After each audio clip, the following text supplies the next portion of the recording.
Live from Los Angeles, welcome to Good Morning LaLa Land. I'm Dr. Erin. Hi, I'm Rob Mack. And I'm Jezza Moyer. This is Good Morning LaLa Land, America's first live streaming daily talk show, coming to you live Monday through Friday at 9 a.m. on Instagram, Facebook, YouTube, Twitter, and Twitch. Also available on Apple TV and Roku via the EverTalk app. It is hashtag Wealth Wednesday. We're going to ask the question, ponder the question, what is the one thing you guys would do for the next 20 years knowing that you might not get paid? Nap. Good question. It's always a possibility. Because we come together each day to know the truth, live on spiritual principle, and align with great people in this amazing studio right here in West Hollywood, California. LaLa Land's not just about Hollywood, it's about the thinkers and the doers, the dreamers. That's what right. We're really about. Positivity, about the believers, inspiration. right? Mm-hmm. Absolutely. And those that bring it to life. Good morning, everyone, back in the studio. Good morning. Hello.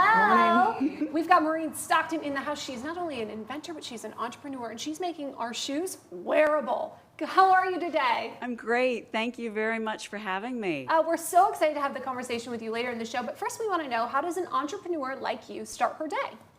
Before I even get out of bed, I close my eyes and I think about what will be the best part of the day and how I can be a good person. And then I think about my shoes. Me too. That's awesome. He didn't know how to respond to that. He's like, well, how do I follow Yeah, it's a tough one to follow up, brother. Yeah, Salvatore Buscemi is in the house, hailing from New York, having a hashtag Wealth Wednesday conversation with us. And, you know, we've got to mention the Forever 21 bankruptcy. Yes. Huge news. Yes, I'd it is. throw that to you. Yeah, it is. I mean, that's the way I guess America's going today. We have a lot of retail and a lot of people are shopping online. So Forever Chapter 11. yeah, Yes. or go to chapter. It's true. 11, Oh, the good. American way. Yeah. Peace be with us all. So tell us, how does a financial director like you start his day? What's your morning routine? I have to go to the gym in the morning. If I don't, it's going to be a really bad day, and I'm usually in a bad mood if I don't go to the gym in the morning first thing. I can appreciate that. So what kind of workouts do you do? I have a trainer, but we do a lot of core. We do HIIT strength. We do a lot of interval training, and then I just run afterwards sometimes too. So it's fun. I like doing it in the morning. It's a great way to set your mindset for the rest of the day. I agree with you. Get it out of the way. Did I hear head strength? HIIT, I think. HIIT training. Yeah. I think HIIT. So That's Non-violent, high intensity though. interval Non-violent. training. Yeah. Well, Keith Cullen is with us, a very empowered musician. We're welcoming back to the music scene, cancer-free. Congratulations, Keith. Thank you so much. It's a pleasure to be here. You have such an empowering story. We can't wait to hear all about it later in the show. But first, tell us, how do you start your day? What's your morning routine? Well, being Irish, it would be rude not to start with a nice cup of Irish tea. So that's a nice entryway into a morning. Good music and a nice dose of meditation. So. Awesome. Better than the tea than the alcohol, I think, for most days, right? Well, everyone thinks that when you're in the music industry, all you do is down whiskey and, you're throwing, rock and roll, you're throwing TVs out of hotel rooms, but it's a little bit different these days. Absolutely. We love it. Well, thank you so much for being with us. Kim, the Skipper Corbin, is in the house. She's got a new podcast and a deep passion for skipping. Yes. Good morning, Kim. Good morning. Thank you so much for skipping your way into the studio today. So tell us, how do you start your day? What's your morning routine? Well, I skip, and the way that I do it is I go to the gym and I do a regular workout, and skipping is my dessert exercise. So I go in the empty workout room, I put on a song that really makes me happy and lifts my vibration, and I skip my heart out for that song and just have so much fun and play and really activate that childlike part of me. That's fantastic. So what song is on your playlist now? I really like Fat Bottom Girls by Queen. That's my favorite. Yes! The best. This is definitely LaLa Land today, for sure. Kim, thank you so much for being with us. There's something so positively contagious about her spirit. Yes. Oh my It's incredible. gosh. Well, thank you all so much for being with us. We look forward to continuing the conversation later in the show. Yeah. So of course Kim is the senior publicist at New World Library. She was my publicist when I released Happiness from the Amazing. Inside Out. I mean, clearly Yeah. the right mindset, amazing. the whole culture. Yeah, exactly. I can't wait to talk to her because she's like, I went to a Burning Man. When I came back, I decided I wanted to start a movement of skipping. Yeah. I'm like, that's so Burning Man. It is. Exactly. I love rad. that. Have to integrate a little more playfulness into life, right? Right. That's always helpful. I know. Yeah. Feels so good. true. I've been integrating more music. into my life. And I'm loving that. But I really got inspired by you, Rob, talking about what's on your playlist. So what's on your playlist today? Oh my goodness, everything's on my playlist. I'd say right now, it's a new Drake song, Behind Bars, that's on my playlist. Ooh, okay. I mean, I always like Selena Gomez, be honest with you. That's on my playlist. I mean, I've got a little bit of everything. Red Hot Chili Peppers, like everything's on there. That's a full spectrum. Yeah, I've got a right pretty there. eclectic taste in music. I don't think there's anything that I can't find something to love, right? I have this problem with music. I love music. I love dance music. I love ballads. I love everything. And I never get the time to actually organize it and then put it in a Yeah. So I end up playing the same like songs over and over again. So I need some help. Well, look, let's be honest. Do you remember, now I'm dating myself, but you remember mixtapes? You had to put together a mixtape for the guy, the girl that you liked, and you when listened you to the dated, radio. you left, yes. Yeah, so you've got that to like lean back on, and so you're comparing it to that. You're right. Those No, who days- does that these days? It's never gonna be the same. I know. It's like you really love somebody when you created a playlist. You stayed up all night and listened to like the top 10 at 10. Now you swipe and you might make one text. Yeah, exactly. Yeah. I like you. Yeah. You might like their post, their picture. Lucky if they sent you that emoji. Yeah, exactly. You got the fire emoji. Oh, game over. It's my marriage material. So funny. So today we were talking about, we usually talk about wealth, wisdom, but I can't talk today. My voice is off. I'm like, come on, Divine, let's do this thing. Mine's like, I'm still up in ethereal realm. Let's come back down to reality. Well, you look beautiful. Thank That you. always helps. Thank you. So we're talking about Wisdom Wednesday instead of Wealth Wednesday today. So begs a great question. So years back, I always get Dale Carnegie and Andrew Carnegie mixed up. Yeah. It's Andrew Carnegie. Andrew Carnegie They were both bosses. They were I both. mean. So Andrew Carnegie was like the wealthiest man in America. Yeah. So Napoleon Hill meets him, and they start having this great 3-day conversation about basically helping bringing successful principles to the world through a book and through teachings. And so they spend 3 days together, kind of collaborating, thinking about the principles, thinking about who they're going to interview. And at the end of the 3 days, Andrew Carnegie says, and I want you to do this project for free. Oh, Dale Carnegie. Right, exactly. No, Andrew Carnegie. Andrew. Yes, Oh, wow. Andrew Carnegie was Okay. Yep. And Dale Carnegie wrote the book. Right, I thought he was. Andrew Carnegie was the steel guy. Yeah. Yes, I know. I always get them mixed Yeah. up. So anyway, so Napoleon Hill is sitting here like, wait a second, you're the wealthiest man in America. You want me to do this project that's going to take like 5 years for free? And they came up basically with the concept of what would you do for the next 20 years for free, knowing that you might not get paid? Oh, man.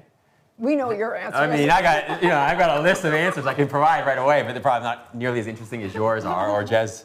Well, I mean, Yeah. obviously, my very La Land answer is I would live my purpose and speak my truth, and I have the opportunity to do that in this. Yeah. In serving our community as a host of Good Morning La Land and contributing as a writer on different blogs and magazines, and I would do this forever. Yeah, I love that. What would you do, Erin?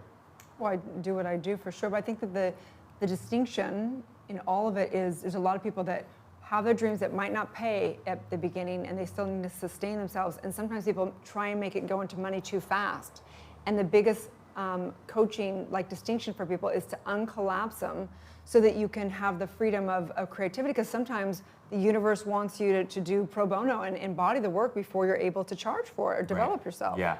So I know what you do. Yeah, How would you answer? It's funny that you say this, because I remember, coming to the conclusion early in life when I was deeply miserable and suicidal that maybe I should try to focus on happiness, right? Mm-hmm. And so I thought, what would I do if I didn't have to worry about money? And I was like, well, I'll move to Miami, spend most days on the beach, and I'll model and act. That's precisely what I did. And most of the days were spent starving, and it was fine because I enjoyed where I was. But you made it look good. I tried. And over time, though, I discovered that actually wasn't what I most wanted to do. What I most wanted to do was doing what I do now, which is mostly helping people discover the happiness within themselves. Right, yeah. And I can't imagine doing anything else in my world, in my life. I will say the idea that I sort of gleaned from all that was that, I want a life that I don't need a vacation from. Totally. And I think that's the key, right? It's so interesting, though. I was referencing an article in Forbes, and it's so sad. The title is Following Your Passion is Dead. Here's what to replace it with. Ugh. Talk about this horrible gut feeling that somebody actually believes following your passion is dead. But there were some interesting points in this article, and one being that if you try to monetize your passions too soon, you will face obstacles and then you will give up. Yeah. Or if you don't have a passion, you don't know what really lights your fire, and maybe you never do, you'll feel lost forever and feel like there's something that you weren't fulfilling upon. Maybe just meeting a demand in the market is enough for you, and that's okay. Maybe you're then passionate about your fishing or extracurriculars or your family, and that's okay. But it's important to know that following your passion isn't dead, first and foremost. You just might not be able to monetize it right away. Well, what's interesting is Andrew Carnegie, so you would think his mission or passion was to make millions and millions of dollars, but actually it was to teach principles and success to people. That's why through his wealth, he was so passionate about building the wealth so he could build 200 of the first libraries across America. So his real passion was a bigger why. And, obviously money's great because if you do that, you can have a lot more impact. But what would you do for Well, it's such a good point, and this is why this conversation never gets old around like intrinsic motivation versus extrinsic motivation. Like when I started writing my book, I thought for sure it'd be the key to like living a very happy, healthy, wealthy life, and I discovered very quickly it's not exactly the way it works. And so, the one thing that I'm committed to these days is continuing writing, mostly because I love writing, but also because I love serving people and contributing in some value-added way to the world. Totally. But it's such a good point, both those points. I think the key is to remember that it's a marathon and not a sprint. And so, what can I do to support this dream I have that may take me 10 years or 15 years? And not just one. So true. I mean, for me, it's revering truth, and so I don't care if it is in a show or book or platform. It's my ministry. It's my reverence, and so you serve, and it may not look like that from the outside, but that's my driving motivational factor. Yeah. So the question for you today is to ask yourself, what's driving you, and what would you do regardless if there's money or not? And that's where true passion stems from. So let's take a break. We'll talk to our great guests about how they are creating wisdom in their life. Stay tuned. We'll be right back. Of positivity on Groove Island.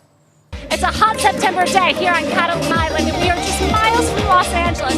I'm Justin Moy. Good morning, LaLa Land. Today we are celebrating the first annual Groove Island. What's up, guys? I'm Sam Feld, and this is Groove Island.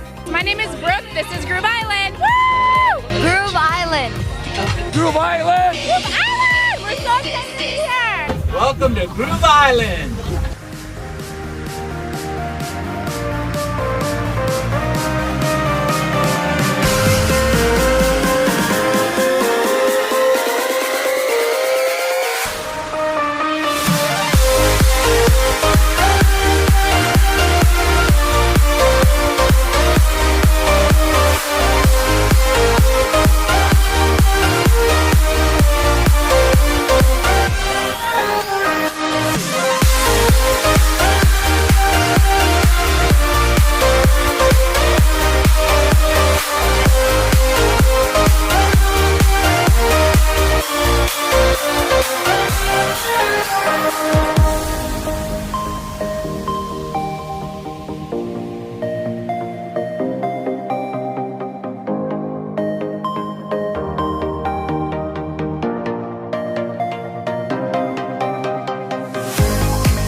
What's up, Catalina Island? My name is Sam Feld. How we feeling?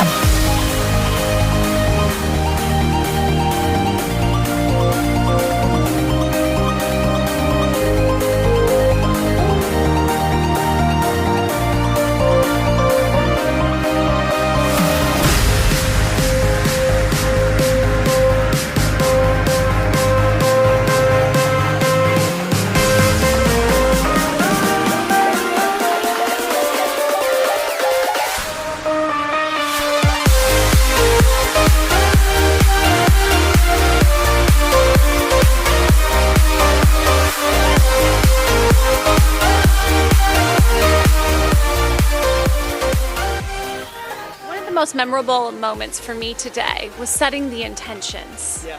What is your intention with Groove Island? My intention is that everyone leaves here with new friends and new memories to last a lifetime. Yeah. And what's your experience have been like with these Groove fans, this Groove community? I know you haven't been to the festival yet, but I know it's not your first experience. No, I've been to the cruises, obviously. It's amazing. Like it's such a cool family, like music lovers. You guys come together everywhere around the world now in this beautiful location. I'm sure it'll be awesome.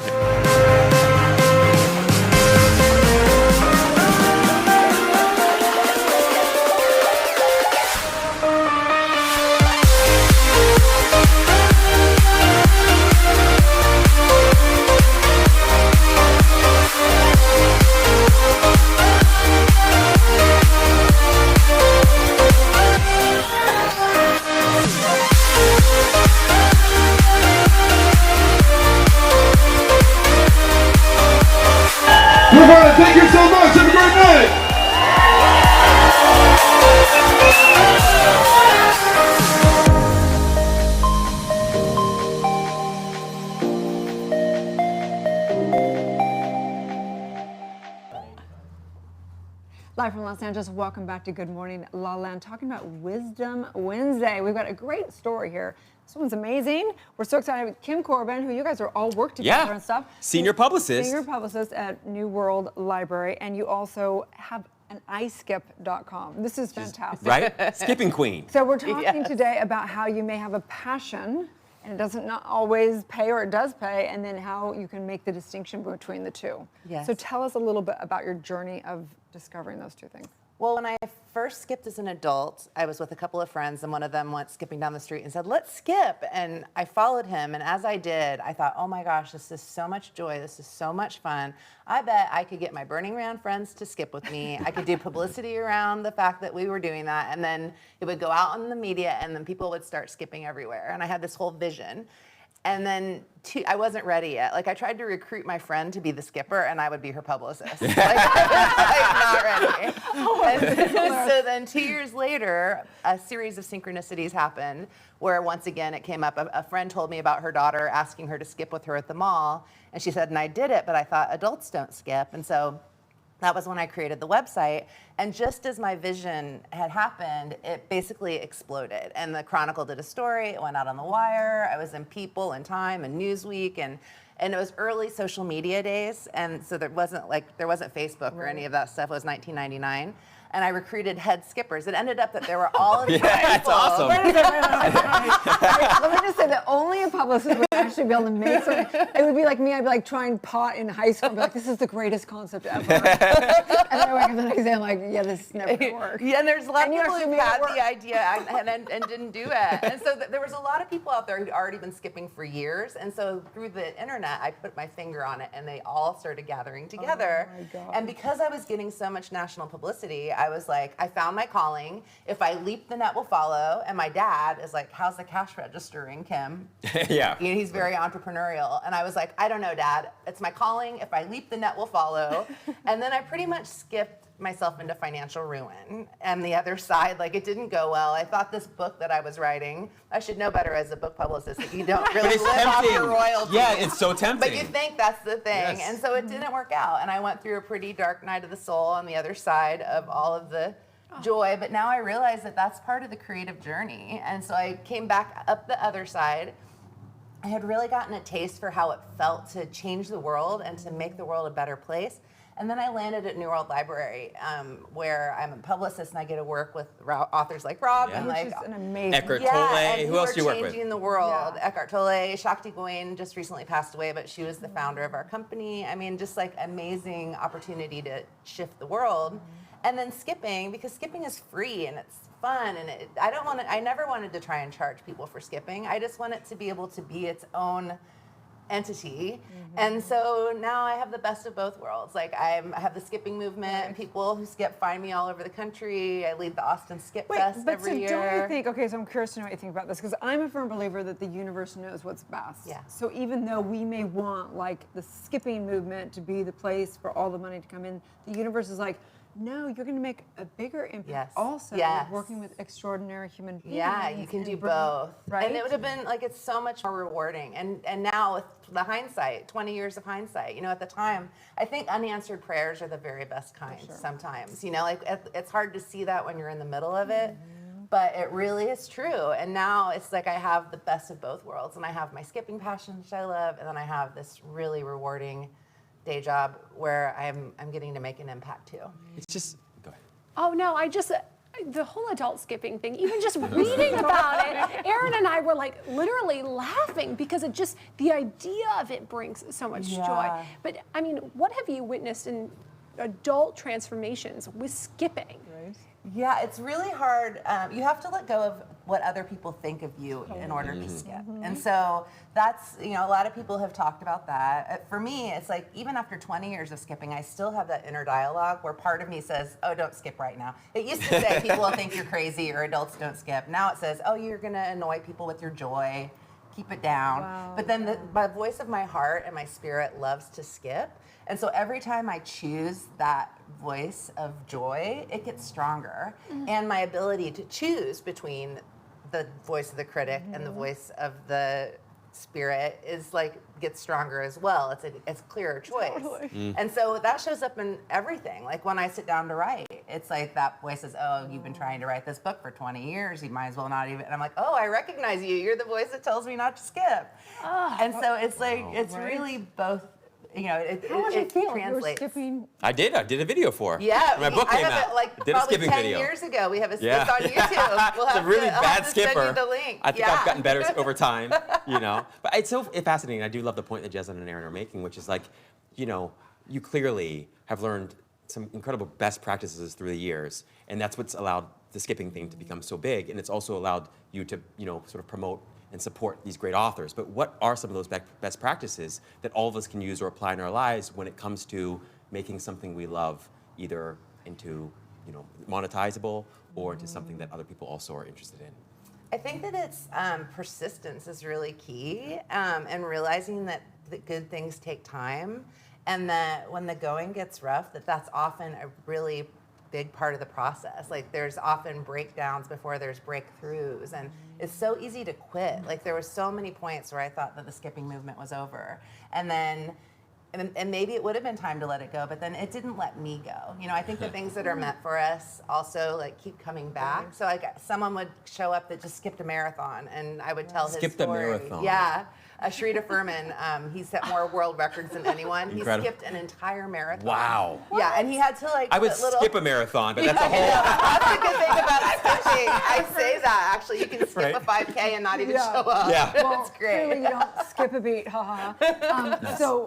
So what now? Like you see these movements, you see people like Rob Mack, who clearly has so many gifts to give to the I mean, world. the guy's incredible. Persistence, you're saying. What else? We want some other tips from the big publicist. Come on. Well, I think that you need to make space in your life for grace.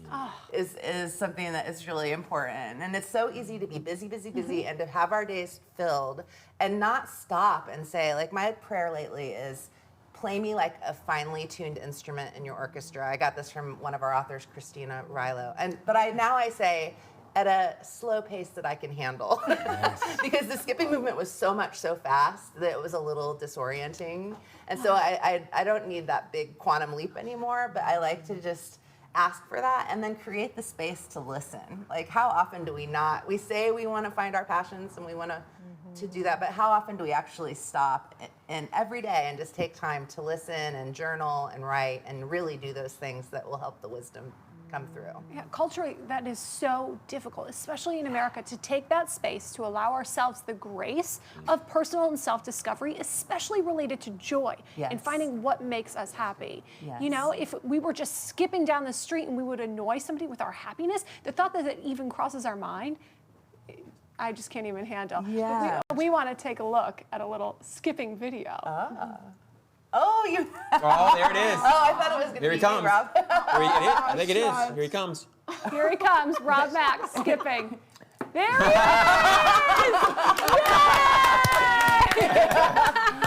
Oh my gosh, that's a blast from the past. Wow, shout out to Andy Waldman, executive producer. Wow, I don't know how you found that video. That's amazing. So tell people where they can find the skipping movement and working with you. Yeah, well, iskip.com is the home of the skipping movement. Every year I lead the Austin Skip Fest in Austin that benefits Foster Angels of Central Texas. So that's all will always be on iSkip. And then New World Library is newworldlibrary.com. And that's where all of, we always have a new batch of amazing authors coming through. Well, thank you so much for bringing so much joy and fun Thank you. to all of us. Skip on. Stay tuned. We'll be right back. Where can you watch the stories of people changing the world? EverTalk TV, the Netflix of talk. I'm Jessamine Moyer, the co-founder and host of EverTalk TV, and I am thrilled to introduce you to America's first live video streaming talk show network. You can binge watch and binge watch. You can binge watch. And you can binge watch. Binge watch, or you can binge watch. Please binge watch. You can binge watch and binge them on EverTalk TV. Thanks for coming. Bye.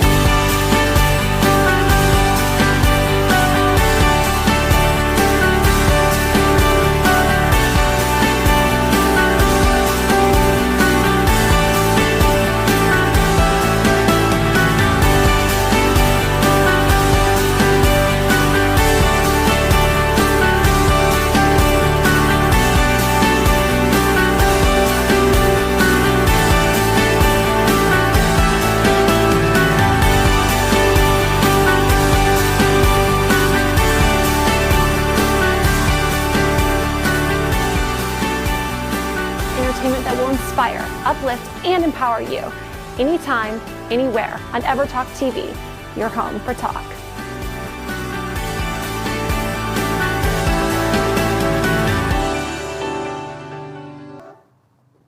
Live from Los Angeles, welcome back to Good Morning La La Land. I am incredibly honored to welcome this empowered musician to the show, Keith Cullen, hailing all the way from Ireland. Welcome to La La Land. Thank you. All the way from downtown Los Angeles this morning. Yeah, Traffic. Which probably you might feels- as well be in Ireland. the traffic is slightly different in Ireland. I can imagine. We can get from one end of the country to the other in less than time that you can get from downtown to Well, Santa regardless, Monica you some can days. make your way, which all the puns Boom, intended, boom, boom, your new single, and celebrating your comeback to the music scene, cancer-free. So tell us a bit about your journey. Yeah, my journey has been wild. So I started off here in Los Angeles nearly 4 years ago, and we released our first single called Say Something, and it was attached to a movie, and it charted in the billboards, and it did really well, and I showcased between Grammy Week and Oscar Week, and it was beautiful. It was just like Dreams everything. are coming true. Dreams, we're here, hold the vision, here we come. Then I started a radio tour in Australia in the December of 2017, and when I landed, I had a big bleed. And I thought it was something from the flight, or I thought something had ruptured. It turned out to be stage 3 bladder cancer, and there was a tumor. So, yeah, what I love about this show and everything that you are talking about this morning is the spirituality behind everything. I think I'd been practicing for such a long period of time for that event in my life. So I was always one of them people who would give out the information and give out the love and give out the gratitude and correct people and hold them accountable to their own goals and their own visions and their own mindset and what's important. And I think everything up to that point, every book I had read, you were speaking about Dale Carnegie this morning and all the amazing authors, and I've read all them books from a very young age. And I think that was my time to actually flex my spiritual muscle. And then I went back to Ireland, had an operation there, flew back to Ireland, and then started the whole chemo process. And I think the reason why people are saying empowered now around my name is I think the struggle that people go through. The word even empower is to give yourself permission or authority to actually just go through the process and heal from it in a way. And this is weird to say because people react differently, but cancer is probably the best thing that ever happened to me because it redefined who I was and my priorities. I'm no more or less ambitious or motivated or any of them things than I was before in the industry. But I think my chokehold on the industry, and I think Make Way, the new single, really says that. It says, like, make way for me in terms of this is my path and I'm going to rightfully walk that. Now there's, of course, the very famous 3,500 cases of spontaneous remission.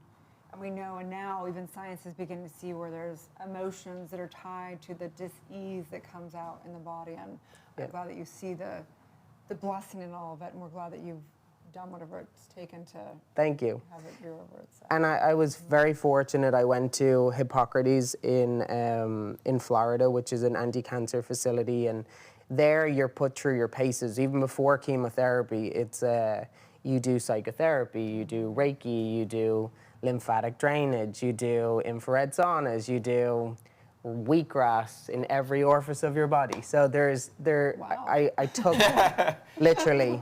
I wanted to explore all the different routes, and I fully believe that anything is possible.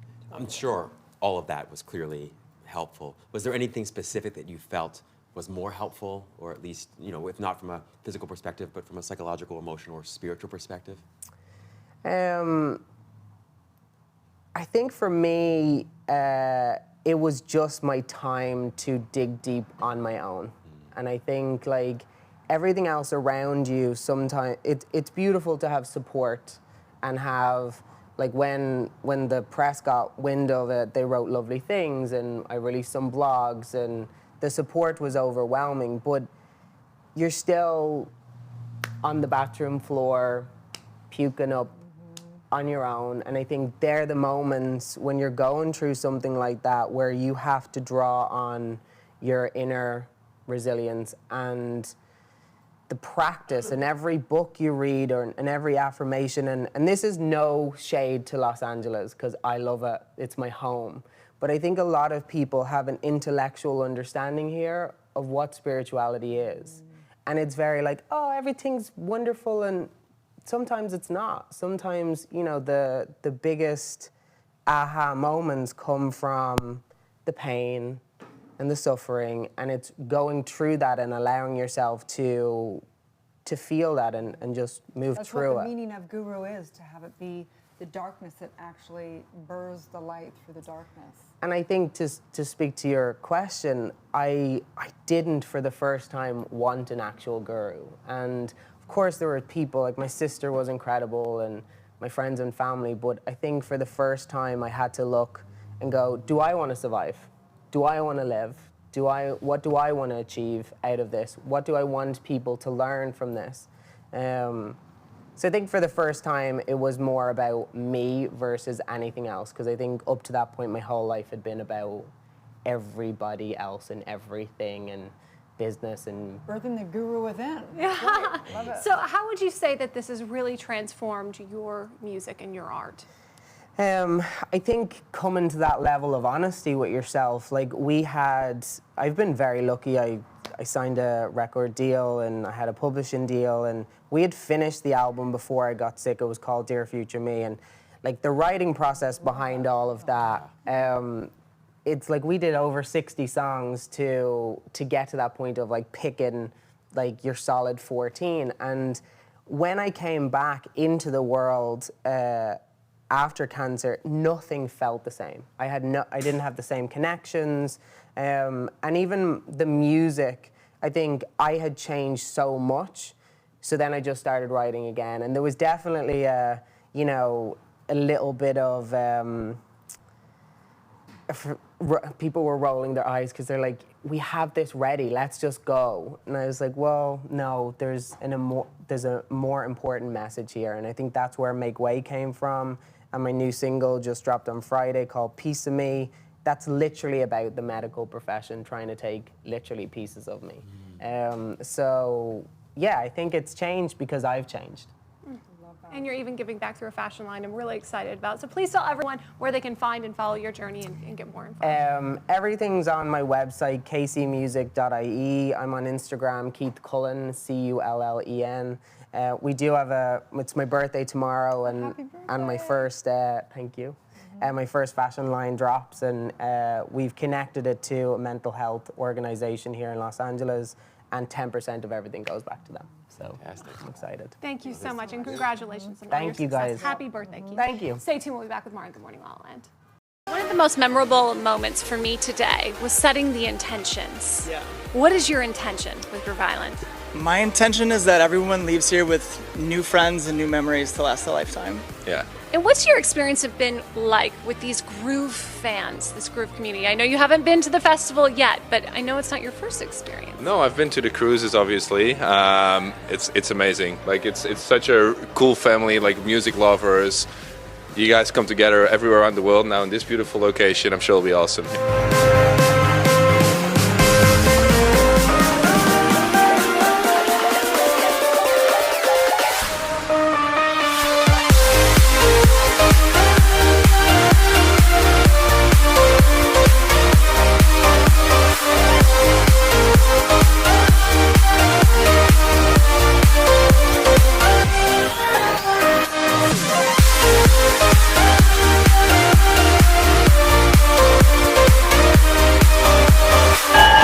Thank you so much. Have a great night.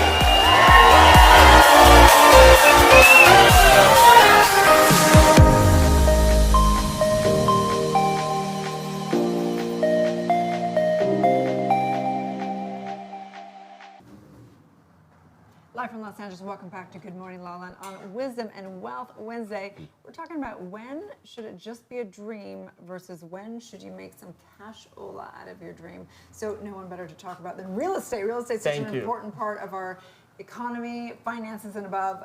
Sal Buscemi is in the house, and tell us a little bit about what you do. Well, we take money from people, our own firm, and money that we invest from outside families and other institutions, and we invest it into retail, industrial, throughout parts of the country.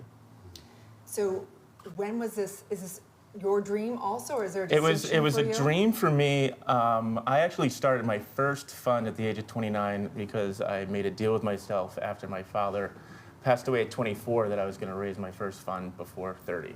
And so I just, really went hard-nosed into that and really made that a priority. And it's true, you should follow where your dreams. And when you say you raised your first fund, yes. for people who don't speak finance, sure, yeah. So we raised what you would call like a hedge fund. So it was, a substantial amount of money. It was smaller at the time. It was just under 100 million, but it was pretty good at that point. But I was using, the power, just hearing the other guests talk about like the power of like drawing on what is your strengths, what brings you forward, what do you feel like doing? If it's not skipping, I like talking to people, I like transacting with people, I like doing the deal making and a lot of that stuff. So. And what's your why? Why do you do what you do? I want to build a legacy and leave a legacy, I think. I've written 4 books. We're doing all sorts of things, but I really like to pave the way for leadership for future generations to come in so they don't lose their money like maybe their parents did. In 2008, everybody remembers the real estate stories and everybody was a loser. So really to bring a lot more leadership through experience to help people out. History will show that it's harder to keep your money than it totally is. Then it's way harder. Yeah. Especially in California and New York. Yeah. Wait a second. This is strong. Like LA and New York were the most stable in the economical downturn of 2008. Yeah, they are. A lot of what you saw were a lot of the other areas that got hurt. There was areas such as Las Vegas and Arizona where there's a lot more speculation where people were coming. There was a lot of people from LA thinking, well, my house is $1 million here in LA. It should be $1 million in Scottsdale, and it's not necessarily the case. There's a reason why real estate in Beverly Hills and LA will always be what it is, just like New York City, where I'm from, is because it's very special, it's very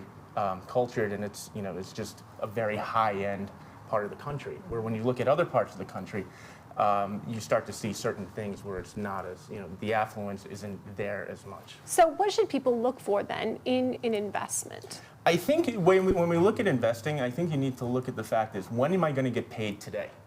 If I'm not getting paid today, show me the money. If I am not getting paid today or like in 30 days, then I don't want to make the investment. I don't want to make a lot of speculative investments because that usually comes up with a lot of problems and tears and heartaches afterwards. You could have saved me 10 years of modeling, man. I know. Paid off for 9 months a year. I know.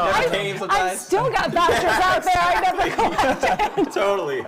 I've been there before. I used to save all the coupons and things like that. But if you just keep driving towards the goal, you get much further there. Right. And every day you just take a little bit of a chip away. You get closer and closer and closer.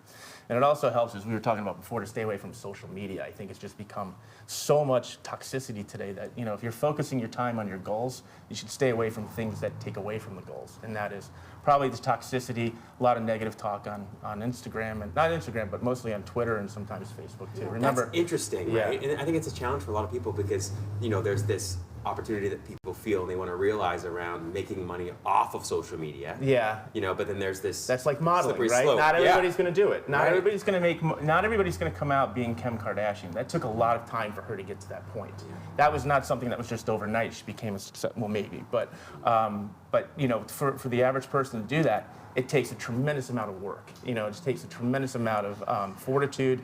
And just staying with it and keeping with it. And a lot of people don't look at it that way. They just put it up there, they forget, they look, they put a post up there, but they forget. Well, we know that you spying on me, man? We know that anything can be used for good or for chaos, whether it be real estate, whether it be social media. There's good and bad in all of it. There's many people that invested in real estate and lost their ass. There's some people that have built empires off. Yeah, I think you have to also control it too. The one thing I like real estate is that you can always control the price, right? You can't buy a share of Google and say, hey, I'm just going to offer a penny lower. It doesn't happen that way. With real estate, you can control the price, and I like that because it gives you control as an investment.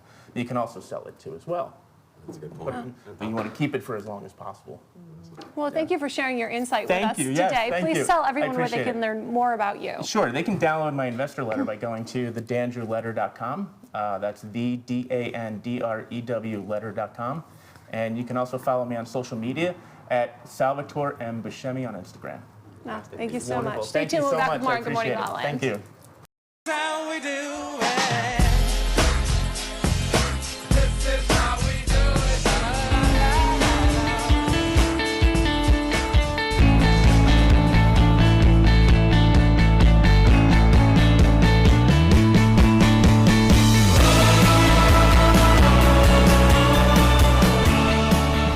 Where can you watch the stories of people changing the world? EverTalk TV, the Netflix of talk. I'm Jez Moyer, the co-founder and host of EverTalk TV, and I am thrilled to introduce you to America's first live video streaming talk show network. We all crave connection. I'm a big fan of videoing a podcast. The impact that I'm having people on a podcast is I'm having more impact on those people than I ever did in news. We want to be heard, but we also need to listen. Podcasts. I understand they are red hot. It's actually remarkable how scary to me podcasting is. Everybody should have a podcast. I really wondered why. I mean, we've been doing this for 12 years. Nobody has done this in other arenas. We have to change the conversation to happiness over financial success. It was like, we have to. We have to. Honestly, it was meeting new people who had already heard about what we have done and thanking me for the contribution we're making to their lives. Oh, And I thought, nice. this is what my purpose is. This is why I was born. Yeah. I think this is my first time my book's been up on TV. This is awesome. You can binge watch and binge watch. You can binge watch. And you can binge watch and binge watch, or you can binge watch. Please binge watch. You can binge watch and binge them on EverTalk TV. Thanks for coming. Bye.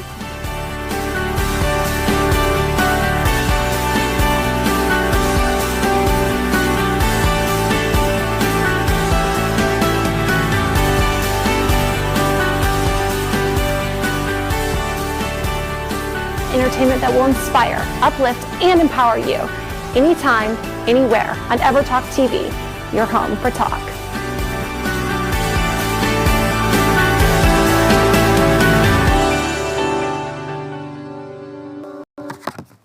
Live from Los Angeles, welcome back to Good Morning La La Land. We all want the shoes, but more importantly, we want to wear them. Maureen Stockton is with us. She is the founder of Forme and changing the game when it comes to the high heel. Thank you so much for being with us today. Thank you for having me. I am so excited about this invention. What was the impetus for this idea? Well, let me tell you what it is. So first of all, Forme is the first high heel stretcher and shaper engineered specifically for women's shoes. These were invented over 100 years ago and then adapted for men, or for men's shoes, adapted for women's. Nobody's touched it since.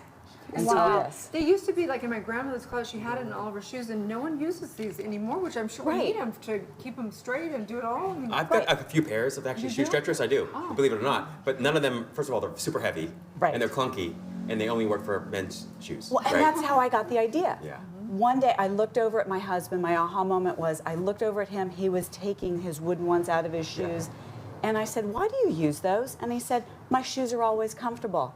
And I thought, I want that feeling, and my girlfriends do too. And because women's shoes, we never get that comfortable feeling until using Forme. Interesting.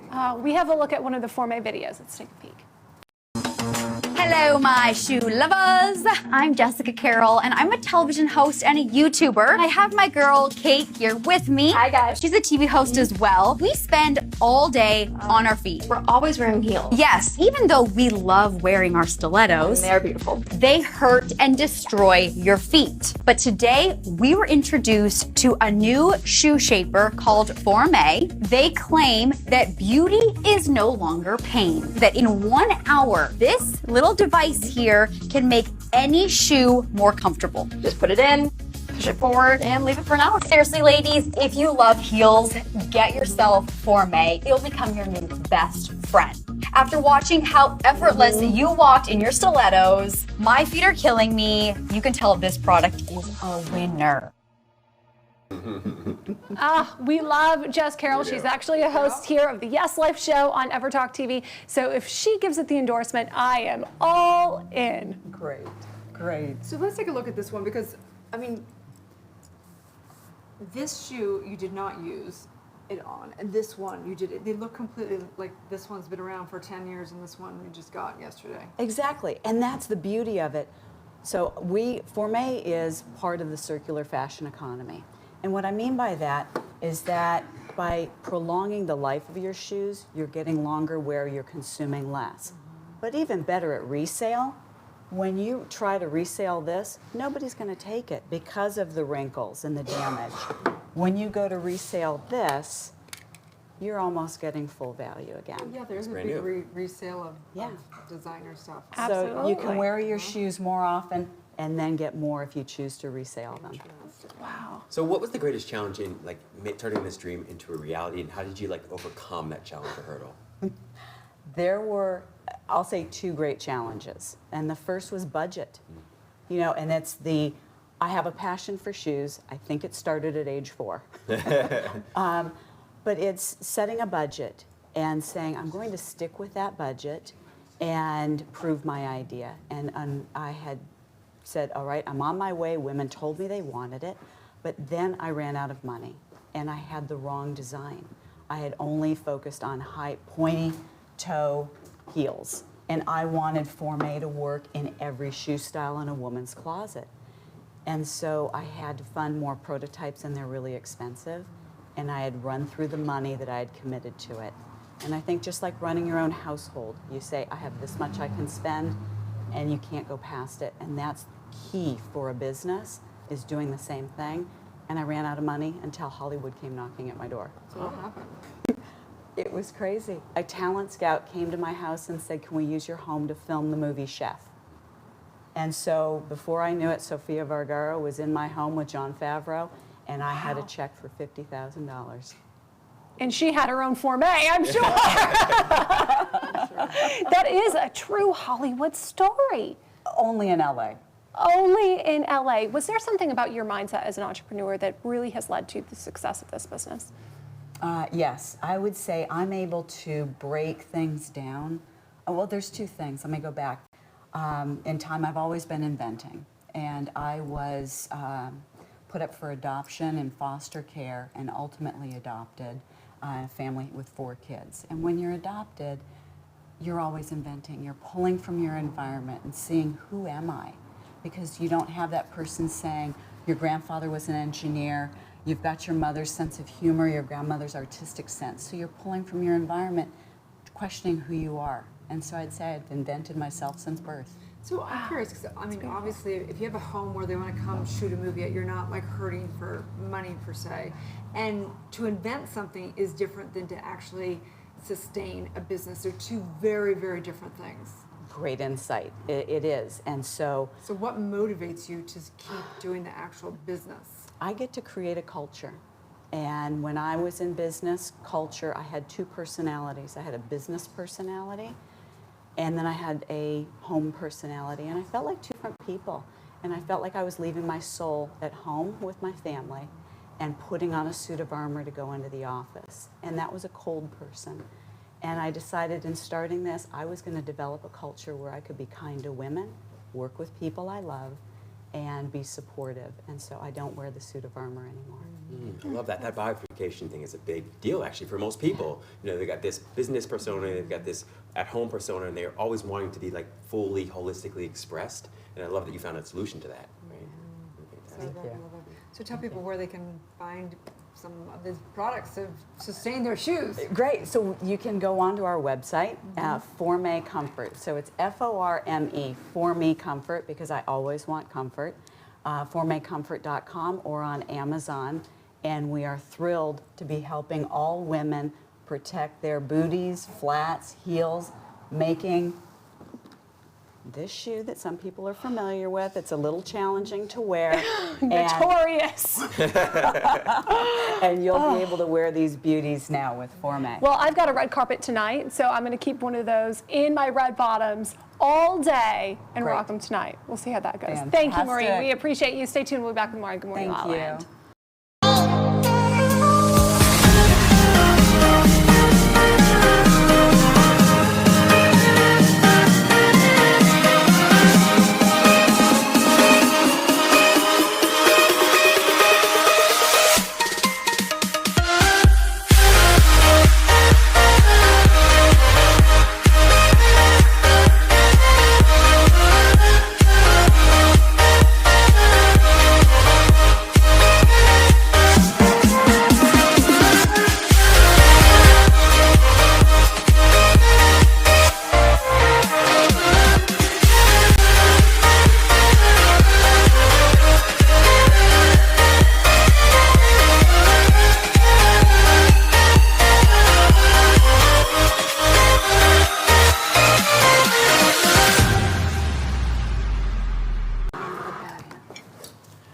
Los Angeles. Welcome back to Good Morning La La Land here on Wealth Wednesday. We've got these extraordinary guests sharing with us their little gems of wisdom, particularly around wealth, but also about living a happy, healthy, wealthy life in general. And so I wonder from each of you, what's the one thing that you feel has contributed to your success the most in this life so far? I guess I have the microphone. Put you in the hot seat. Didn't mean to do that, brother. I think just setting up a system, everybody believes in goals. I don't believe in goals, I believe in systems. So every morning I have a system where I go to the gym, which is why I was sweating, because I ran down the road before coming here. But you have to have a system in place every day so that when you get out of bed, you know that you have to do something. And whether that's like hiring a trainer or something just to make sure you're out of bed, otherwise you're going to lose the fee, that sort of discipline helps you go a lot further, and it actually plants the seed to have a very successful day the rest of the day, especially when there's like issues coming up. Everybody's got problems and issues that they need to deal with, but it's just easier to do if you have some sort of a system in place rather than just looking at like a goal, right? So, Sal, could you give any Wall Street advice to our entrepreneur over here? Yeah, I would say, just get out there and market more. You're doing a great job here with this, and I never even knew about this. And I was telling you before, just for men's shoes, it was $90 to do this. But if I were you, I would raise money around the successes that you have. I mean, this is pretty viable. I mean, this is something I would look into actually, at some point. So maybe you made a friend. I don't know. Maybe you made, because think about it. I mean, people will spend thousands and thousands of dollars on shoes to wear them uncomfortable, and if you're able to change that life and really do it well, then you're making an impact, and that's the most important part, right?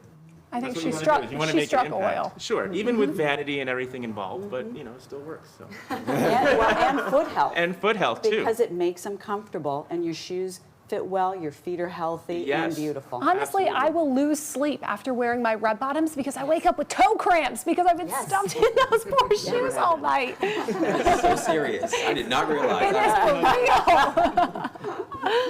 Is for real. What about you, Kim the Skipper Corbin? I would say really paying attention to spirit and creating time and space to not just have my personality, just lead the way and the seriousness of adult life, and taking time to really listen to my heart and honor that voice and dare to skip where it leads me. You genuinely love that. The marketing pitch is perfect. I think for me, it's recognizing emotionally where I'm at in that day.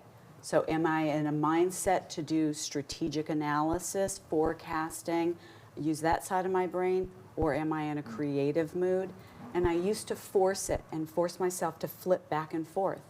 And what would happen is it was exhausting and frustrating if I had a creative task that I couldn't accomplish or a more strategic task. And now I just own it and I say, here's my mood, I'm leaning into this, I'll make progress on this, and the other can wait until tomorrow. Oh, I love it. An entrepreneur who focuses on emotional intelligence. Like a unicorn. Well, let's hope that with his investment, this does become a unicorn, and it's a win-win all the way around. We want 10%.